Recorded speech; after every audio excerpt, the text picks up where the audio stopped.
Alex English, and I'm an alcoholic.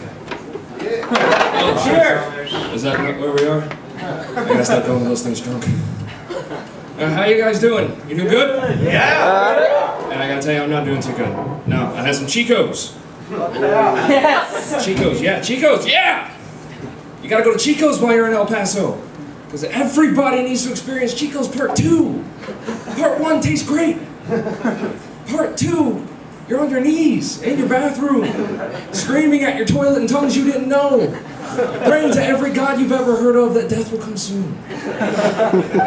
Chico's Part 2, not funny. Not nearly as fun as Part 1.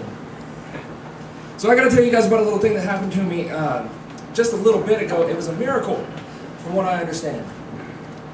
Because what I did, every woman in my life, ever, has told me is impossible. And it happened, like all great revelations in the history of man, it happened in the bathroom. So I'm walking in, I go in, and I realize I gotta do number 2. It's a big one. I'm sorry.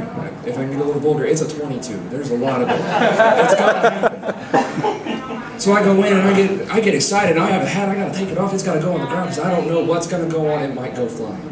And we don't want that to get messed up. I need it for work. So I unbuckle, I unbutton. I get going on the way down and I wait. I didn't check. So I go ahead and flip the seat down, I sit down, I do my business. 22 minutes later, it occurs to me that had that been any woman I ever knew, her ass would have been in that toilet. Now how is it that a guy at 26 years of age, I can walk in there and sit down and flip down the seat just before I sit down to do something that had completely stolen all of my attention. But my mother at 50 falls into the damn thing. And then she comes out and she blames me. She says, "Alex, why didn't you put the seat down?" I said, "Well, shit, I thought you were smart. I can get it, I'm not that quick, I had to join the army." But then I figured it out, I did some research. I figured there was research to be done, and so research was done. And as it turns out, men have an extra chromosome, we have an extra gene that allows us to take a look back and flip down the toilet seat and keep our asses dry. It's also this extra gene that keeps us from noticing, you know, pizza boxes sitting out in the living room, a stack of towels on the stairs. And it's this lack of a gene that causes women to notice all that other shit and get us in trouble. One gene, trouble all over the house. It always happens. Alright, so I gotta tell you guys, I'm getting divorced. Yeah! Usually people clap for the other side of that argument. I'm getting married. Yeah, that's great. That's all guys in here. I'm getting divorced. Yeah, he's single again. That's fantastic. Yeah, I'm happy too. It's awesome. But I gotta tell you that because I'm getting divorced, all I can do now is sit and pray for the zombie apocalypse. I'm waiting for it to happen just so I have a reason to shoot her ass, guys. I'm gonna hear about patient 0 over in Israel or something. I'm gonna run over to her house.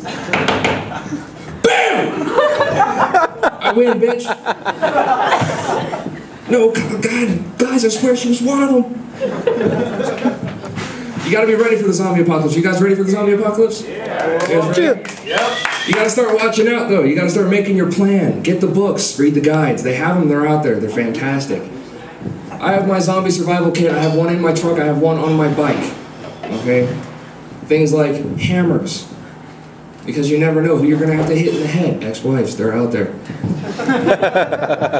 You gotta have your medical kits. You gotta have your gun, your ammunition. You have to have your extra stuff.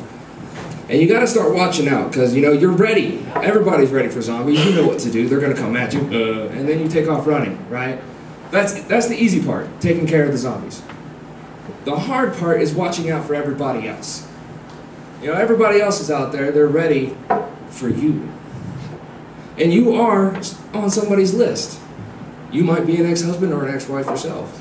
You're on somebody's list. They're watching for you. They're waiting. They're gonna see, hey, look, in Israel, patient 0, mad cow disease. I'm gonna get that fucker.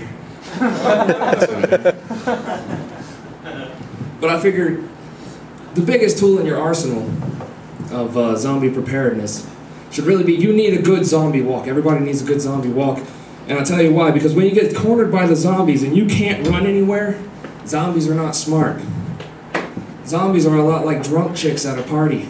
They just follow their own. So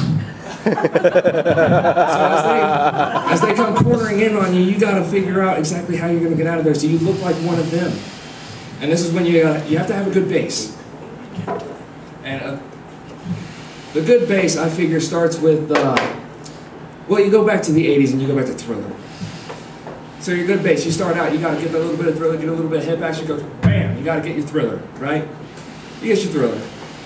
And then just add in a little bit of Stanky Leg. And that'll get you moving.